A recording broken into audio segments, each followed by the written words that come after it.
The morning sun rises slowly over the quiet suburbs of Atlanta, painting golden streaks across rooftops that glitter like polished glass. Inside the Taylor residence, a grand house of marble floors and silent halls, the day begins not with laughter, but with footsteps, steady, soft, and sure. Those footsteps belong to Mary. Before the city even wakes, she is already at work. The smell of fresh bread drifts from the kitchen as she hums an old gospel tune, one her grandmother used to sing back home in Georgia. Every sound, every movement carries purpose. The clink of dishes, the whisper of a broom against the floor, the steady rhythm of someone who has made this house feel alive. Upstairs, the family still sleeps. Mrs. Taylor, the lady of the house, lies beneath silk sheets, her phone glowing faintly on the nightstand. Messages, appointments, a calendar filled to the edges. Her world is fast, loud, and far from the home she owns. Her children, Emma and Lucas, rest in their rooms, surrounded by toys, yet missing the warmth of a mother's touch. Mary moves quietly through the house, opening curtains, letting the light in. She pauses for a moment at the children's door, smiling softly. There they are, two small faces lost in dreams, peaceful and untroubled. She knows how to wake them gently, not with noise, but with kindness. To her, they are not just someone else's children.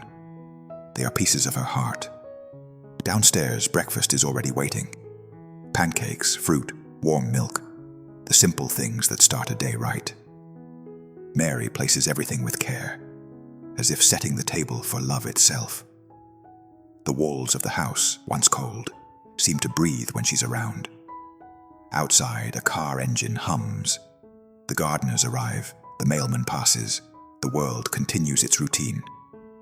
But inside, Mary's world is made of smaller, quieter moments, ones that go unseen, but hold the family together.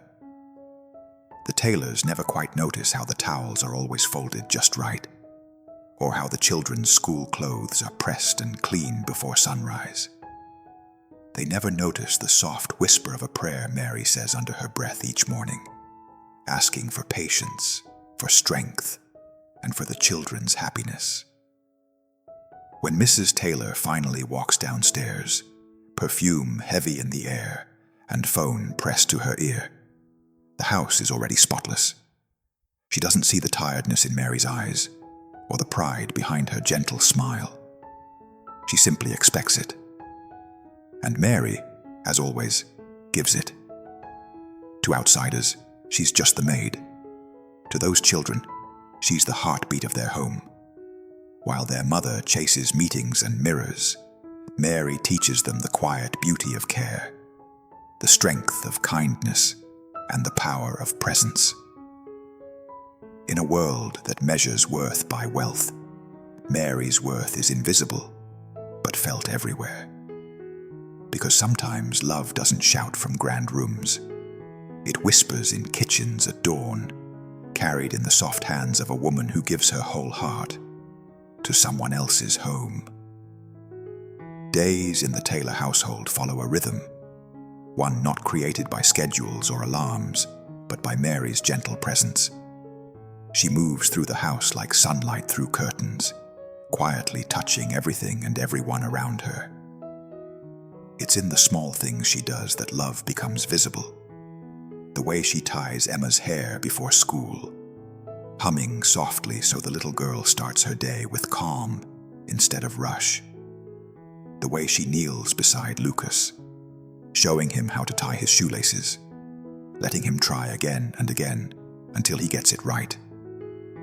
And when he does, her laughter fills the air, warm, proud, real. To the children, she is more than the woman who cleans and cooks.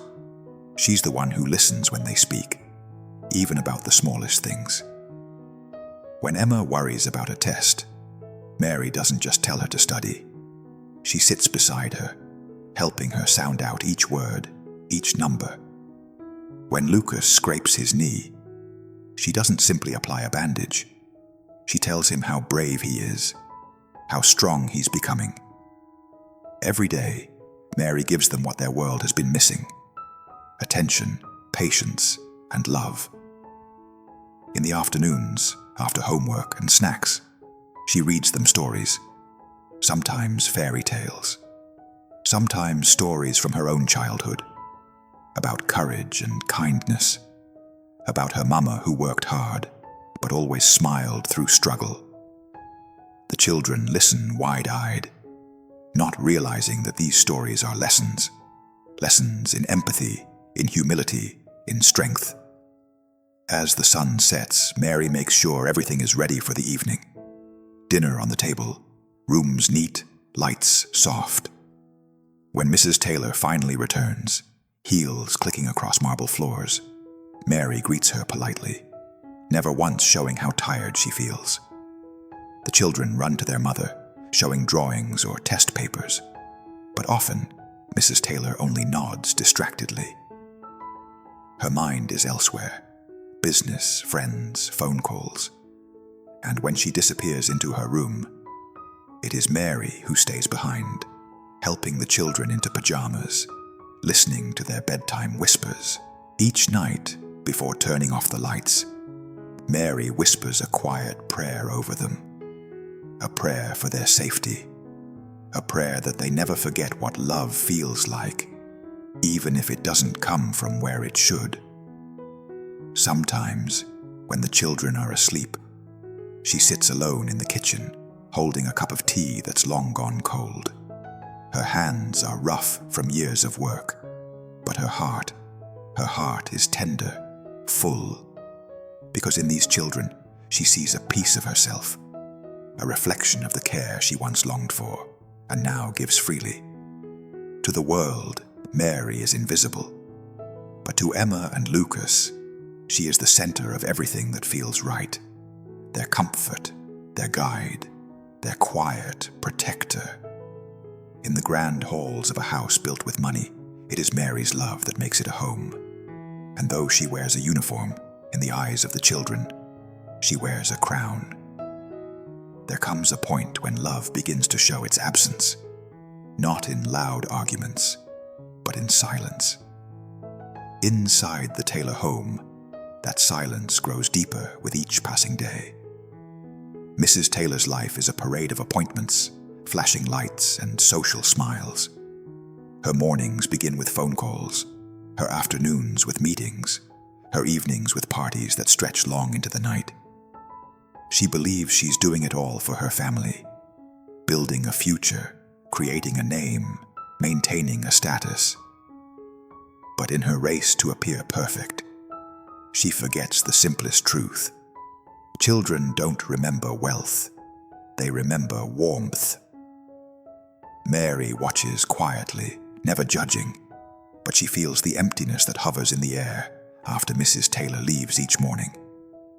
The echo of high heels fades down the driveway, and with it, the children's hopes for time together fade too. Emma stops asking her mother to stay for breakfast.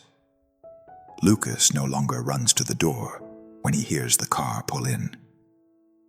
They've learned that promises often come wrapped in excuses. The house remains spotless, but something inside it has begun to crack. Mary can see it in Emma's drawings, pictures of a family where a maid stands at the center, holding the children's hands, while the mother's face is missing. She can hear it in Lucas's voice when he whispers, "Do you think Mom loves us, Mary?" And though her heart aches, she smiles and says, "Of course she does, baby." She just forgets to show it sometimes. Mrs. Taylor, meanwhile, begins to notice something she doesn't understand. Her children don't look for her anymore. They look for Mary. When they fall, they call Mary's name. When they laugh, it's because of her. Jealousy creeps in like a shadow. One evening, as she scrolls through her phone, she glances up to see the children cuddled beside Mary on the couch, watching a movie. Their heads rest against Mary's arms, their eyes full of peace. For a moment, Mrs. Taylor feels like an outsider in her own home, and that realization burns. She begins to set boundaries, sharp and cold. "Don't let them cling to you too much," she says. "You're here to work, not to replace me." Mary nods quietly, swallowing the sting of those words. She knows her place, but love doesn't always stay inside boundaries. It overflows where it's needed most. The children grow quieter around their mother, unsure how to act. The warmth they feel with Mary turns into stiffness when Mrs. Taylor enters the room. Even the laughter seems to hide when she's near.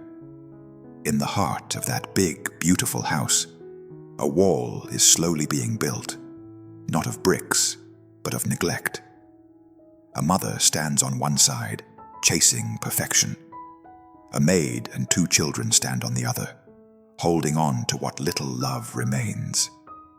And though Mrs. Taylor doesn't see it yet, the distance she's creating will soon become a wound too deep to ignore. Time has a way of revealing what love truly means, not through words, but through moments. And one such moment was about to change everything in the Taylor household. It was a bright Saturday morning, the kind that begged for attention. Mrs. Taylor was busy preparing for her charity gala, a grand event filled with photographers, glitter, and praise. Her reflection smiled back at her from a tall mirror, flawless, confident, proud. In another room, her daughter Emma stood in front of her own mirror, not with makeup or gowns, but with trembling hands holding a paper crown. It was her big day, the school's annual performance. She had practiced for weeks, rehearsing every line, every step. All she wanted was for her mother to be there, just one familiar face in the crowd. "Mommy's coming, right?" she had asked that morning, eyes full of hope. Mrs. Taylor, rushing between makeup brushes and phone calls, had nodded without looking. "Of course, darling. I'll try my best, but try is a fragile word, one that often breaks under the weight of selfishness." As the afternoon sun fell across the empty living room, Mary tied a bow in Emma's hair and smiled. "Don't be nervous, baby. Just shine your light. I'll be there cheering for you." And she was. Later that day, the school auditorium buzzed with parents, cameras flashing, laughter echoing. Emma stepped onto the stage, searching the crowd with bright, hopeful eyes. Her gaze moved from face to face, but her mother's seat remained empty. Mary waved gently from the back row, her heart heavy with both pride and sorrow. As Emma spoke her lines, her voice wavered at first, but when she saw Mary smiling at her, she found her courage. Her words grew stronger, her eyes brighter. At the end of the play, she held up her paper crown and said clearly, "This is for the person who loves me the most." The crowd clapped, thinking it was just another line. But Mary knew it wasn't. The child's eyes had searched for one person and landed on her. The next morning, whispers filled the Taylor home. Parents had spoken about Emma's dedication at the event, about the little girl who thanked her maid instead of her mother. When Mrs. Taylor heard it, embarrassment burned like fire in her chest. Her pride shattered under the weight of humiliation. That evening, she called Mary into the living room. The air was heavy, thick with unspoken anger. Mary stood quietly, hands folded, heart pounding. Mrs. Taylor's voice was sharp. "I think it's best if you leave. You've overstepped your place." No tears came from Mary's eyes, only silence. She nodded gently, walked upstairs and began to pack. The children cried, begging her not to go, clutching her hands as if love itself were being taken away. When the door closed behind her, the house fell still. And for the first time, Mrs. Taylor realized what true emptiness sounded like. the sound of a home without a heartbeat. The next morning, the Taylor house was different. The rooms were the same, clean, bright, and polished, but the warmth was gone. It was as if someone had taken the sun away, leaving behind only walls and echoes. Mary's room stood empty. Her neatly folded apron lay on the bed, the scent of her lavender soap still clinging to the air. The children stood in the doorway, holding each other, as if standing there long enough might bring her back. But she was gone. Emma stopped singing in the mornings. Lucas refused to eat breakfast. The house that once buzzed with her soft humming now carried only silence. A silence that grew heavier each day. Mrs. Taylor told herself it was for the best. She told herself she needed control back, that things had gone too far. She believed that without Mary's shadow, she could finally become the mother her children needed. But she was wrong.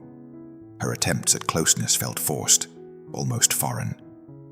She didn't know Emma's favorite song or how Lucas liked his milk warm, not cold. The things Mary knew instinctively were mysteries to her. She tried to fill the gap with gifts, toys, clothes, gadgets, but they couldn't replace the sound of laughter that once filled their home. One evening, as Mrs. Taylor scrolled through her phone, she glanced at a photo taken months ago. Emma and Lucas sitting beside Mary in the garden, faces bright, hands covered in paint from their messy little art project. The picture was full of color and chaos, everything her house now lacked. That night, the loneliness crept in. She wandered into the kitchen, expecting to hear that familiar voice humming by the stove. Instead, there was only the soft hum of the refrigerator and the ticking of the clock. For the first time in years, Mrs. Taylor cooked for her children herself. The food was tasteless, but the effort left her strangely hollow. Upstairs, Emma cried herself to sleep, clutching the small teddy bear Mary had given her. Lucas, too young to understand everything, kept whispering, "When is Mary coming back?" And Mrs. Taylor, sitting alone in her room, had no answer. Days turned into weeks, and the house grew colder. The laughter never returned. The meals went untouched. Even the walls seemed to sigh, missing the warmth of the woman who had loved beyond her duty. One afternoon, Mrs. Taylor found Emma in the backyard, sitting on the grass, talking to no one. When asked what she was doing, the little girl replied softly, "I'm talking to Mama Mary. I know she can hear me."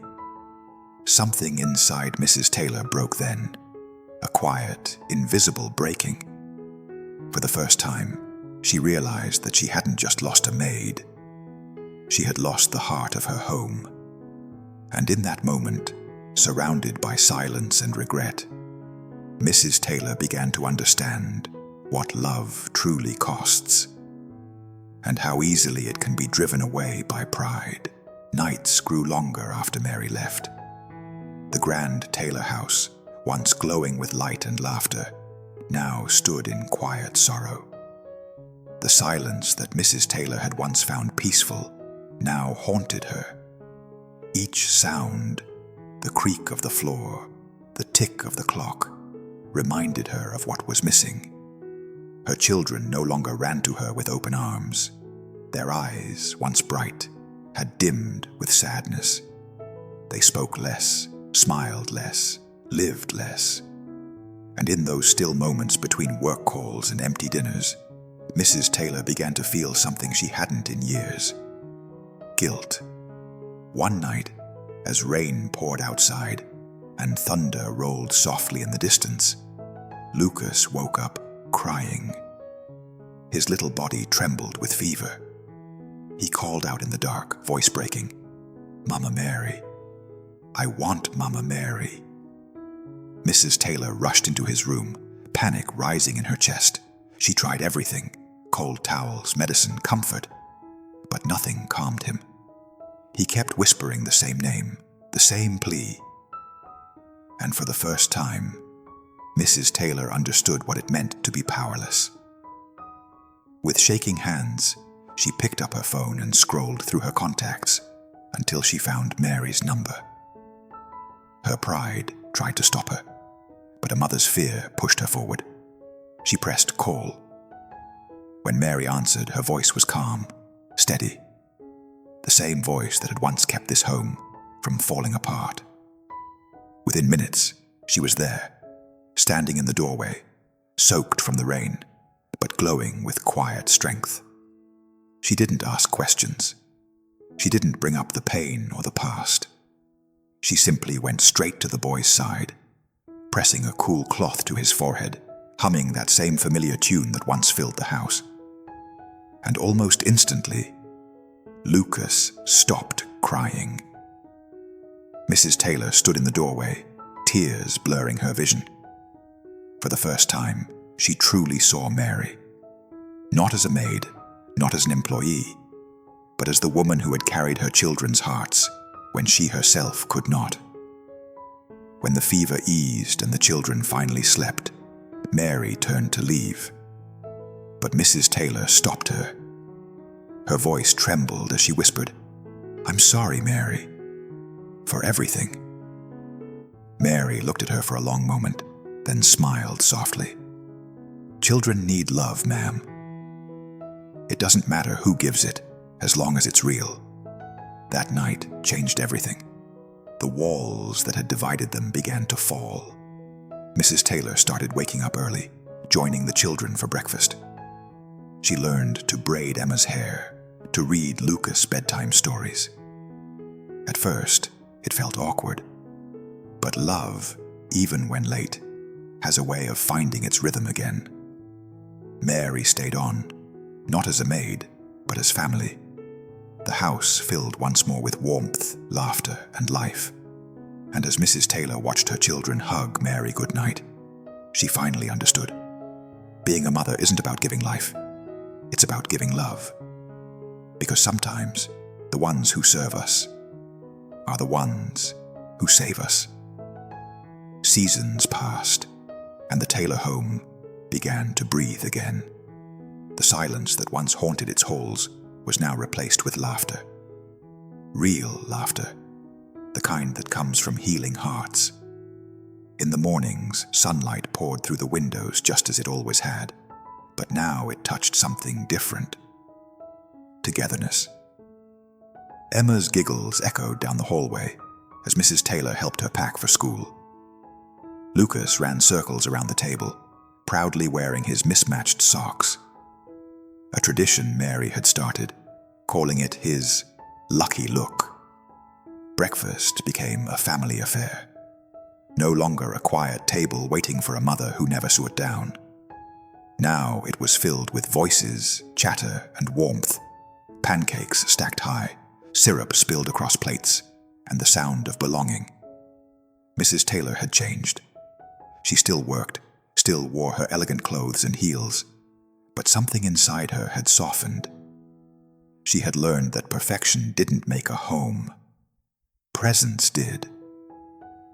And every time she saw her children hug Mary, she felt gratitude instead of jealousy.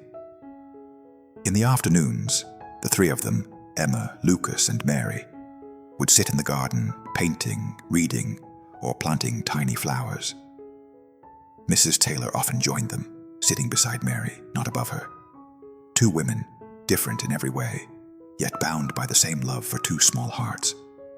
One day, as the golden light of evening bathed the backyard, Mrs. Taylor looked at Mary and said softly, "You didn't just raise my children, Mary. You raised me too." Mary smiled, her eyes gentle, her hands resting on her lap. She didn't need to reply. Her silence said enough. The children grew, carrying pieces of Mary in everything they did. Emma's kindness, Lucas's patience, both born from the love she'd poured into them. They no longer saw her as a maid. She was their family, their anchor, their home, within a home. Years later, in old photo albums, one picture stood out. A family of four, sitting on the porch steps. Mrs. Taylor in the middle, arms around her kids. Mary beside them, smiling softly, her apron replaced by a floral dress. It wasn't a perfect photo. Someone's eyes were closed, someone was laughing mid-sentence. But it was real, and that's what made it beautiful. Because perfection never held this family together. Love did. A love that began with a woman who worked quietly in the background, who gave without asking, who healed without recognition. Narrator, V.O.